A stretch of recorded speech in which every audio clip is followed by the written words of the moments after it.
చేపలు చేయడం ఎలాగో నేను నేర్పిస్తాను చూడండి. ఫస్ట్ ఈ పైన ఉన్నాయన్నీ తీసేసేయాలి, క్లీన్ చేసుకోవాలి. మెయిన్ కత్తిపేట కరెక్ట్గా ఉండాలి.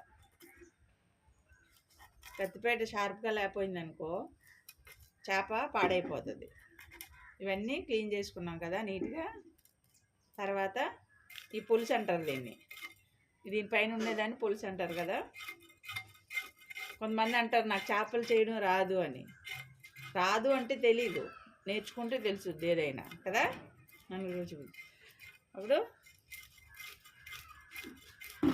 ఇలా మొత్తం పులుసు అంతా నీట్గా క్లీన్ చేసుకోవాలి.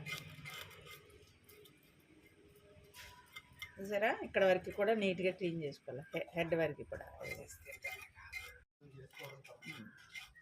మొత్తం చూడు నీట్గా క్లీన్ అయిపోయింది. చూసారా, మనం బయట చేయించామనుకో వాళ్ళకి ఏం కావాలి, టకటక పని అయిపోవాలంటే. బయట చేయిస్తే 100-50 అవుతుంది కరెక్టే, కానీ నీట్గా చేయరు. ఇప్పుడు మనం నీట్గా చేసుకున్నాం చూడు, చేప అంతా జస్ట్ ఇలా అనుకున్నాం అనుకో వాటర్లో మొత్తం పోయింది, క్లీన్గా అయిందా. అదిగో చూసారా. ఇప్పుడు ఇది శంకు అంటారు. ఇదిగో ఇది కంప్లీట్గా తీయవసరం లేదు, కొంతమందికి నచ్చదు కదా. అది మొత్తం ఇలా ఇదంతా తీసేసేయాలి, కళ్ళు కూడా తీసేయాలి. ఇది అదిగో మొత్తం క్లీన్ అయిపోయింది కదా. ఇంకేంది ఇది ఇక్కడ. ఇప్పుడు మనకి ఇంత కావాలి, ముక్క ఇంత కావాలి, ఇలా కట్ చేసుకోవాలి. ఎందుకంటే గట్టిగా కట్ చేసుకుని గవ్వుకుని ఒక్కోసారి దీనికి మరి గుడ్డు ఉంటుందో లేదంటే కొన్ని చేపలకి, అన్నిటికి ఉండదు. ఇదిగో అయిపోయిందా నీట్గా. ఇంత ఏదైనా ఉంటే ఇలా తీసుకోవాలి. దీన్ని అలా పొడిగా ఉన్న పాత్రలో వేసుకోండి, గిన్నెలో. మొత్తం ఇదంతా క్లీన్ చేసుకోవాలి. ఉప్పు వేసుకోవాలి. ఇలా కల్లుప్పు వేసుకుంటే మంచిది. మరి సిటీలో కల్లుప్పు దొరకకపోవచ్చు కదా, అందుకని ఇవన్నీ కలిపి.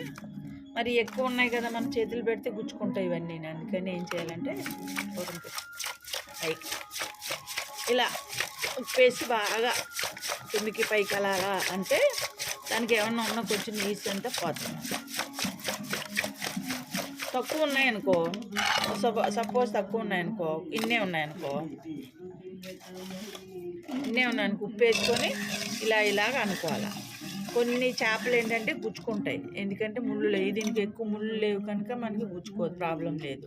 ముళ్ళున్న చేపలు అంటే బయటకు వచ్చి ఇవన్నీ ముళ్ళు చేతులు గుచ్చుకుంటాయి. అందుకనే ఉప్పు వేసి ఇలాగా చేపలకేసి రుద్దామనుకో ఇది ఏదైనా ఉంటే పోతుంది అన్నమాట.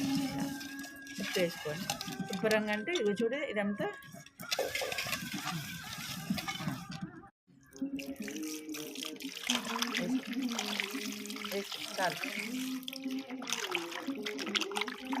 శుభ్రంగా ఇలా నీళ్ళు వేసి ఒక 3-4 సార్లు కడిగితే తెల్లగా వస్తాయి అన్నమాట.